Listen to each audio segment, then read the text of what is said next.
As you may have heard, the first death in Europe as a result of the new coronavirus disease was reported in France on Saturday morning, and we figured it was time to give you an update. Hello and welcome to another TLDR News Explained video.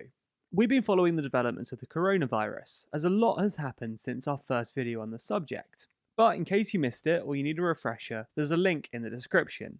In this video, we're going to give you an update on the progression of the coronavirus disease 2019, what's happened, if you need to be concerned, and what governments around the world are doing about it. Before we get started, a quick shout out to our Patreon page. Help us create more content, get bonus perks, discounts, exclusive access to content before it's posted, and the ability to vote on the topics you'd like us to cover. We've been pushing Patreon throughout February, as we're about to expand our team from just 1 employee to 2 and then 3. So if you want to lend us a hand, consider backing us on Patreon. There's a link in the description below.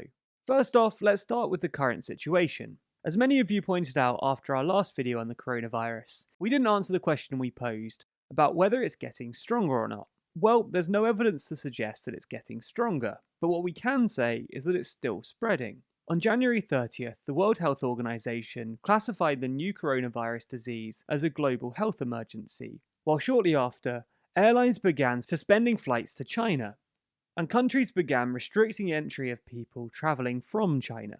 At the time of writing, according to WHO, there are approximately 51,857 cases, with only 3 deaths reported outside of China. While most of these cases are confined to China, there are 505 confirmed cases in other countries, including all of the G7, along with Russia, Australia, Spain, and 14 other countries.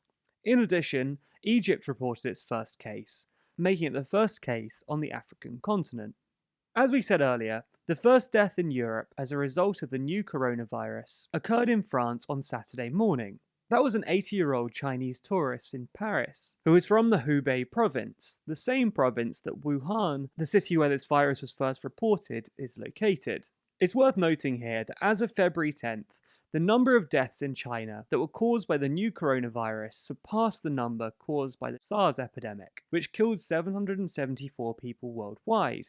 That being said, the death rate for SARS was far higher, at around 10%. And Ebola was even as high as 50% in some regions. At the time of writing, the WHO listed 1,666 deaths in China, including a doctor who attempted to raise concerns about the severity of the disease. The virus has also wreaked havoc on the sea cruise industry, with over 3,600 passengers quarantined on board the Diamond Princess cruise ship in Yokohama, Japan.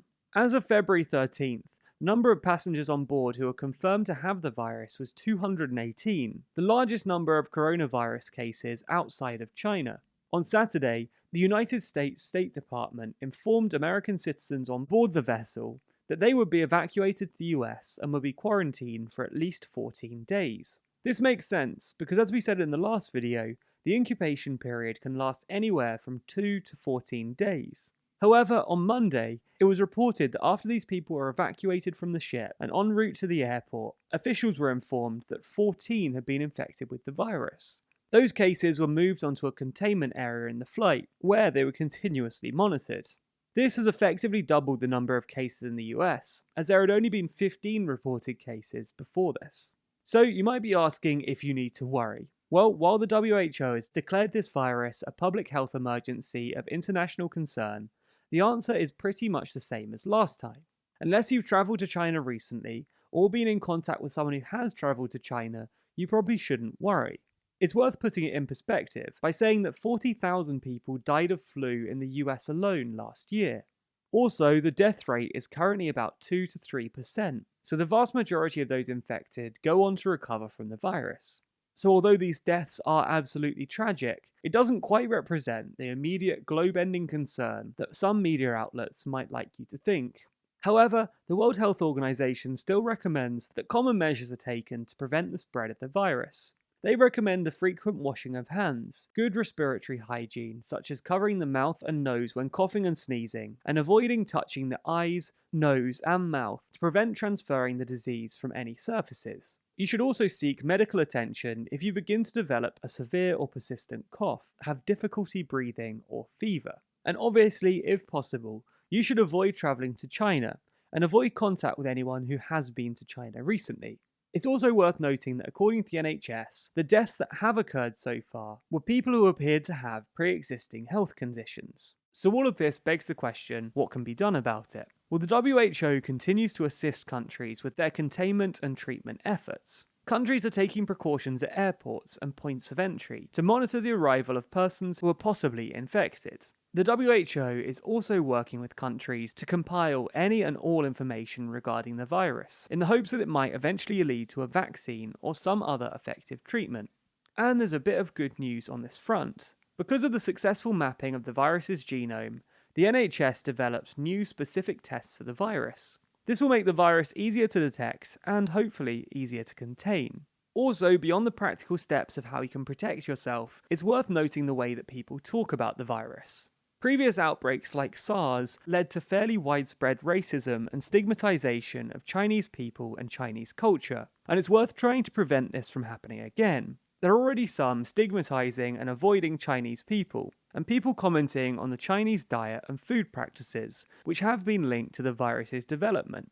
But it's worth remembering that the food practices of the West aren't exactly free from problems, with Western practices contributing to antibiotic resistance and leading to mad cow disease. So the advice from us is to listen to public health authorities in your area to find the best way of protecting yourself and avoiding racism and racist rhetoric. We'll keep you updated on this outbreak as it develops, so be sure to subscribe to the channel and hit the bell icon to be notified when we post a new video.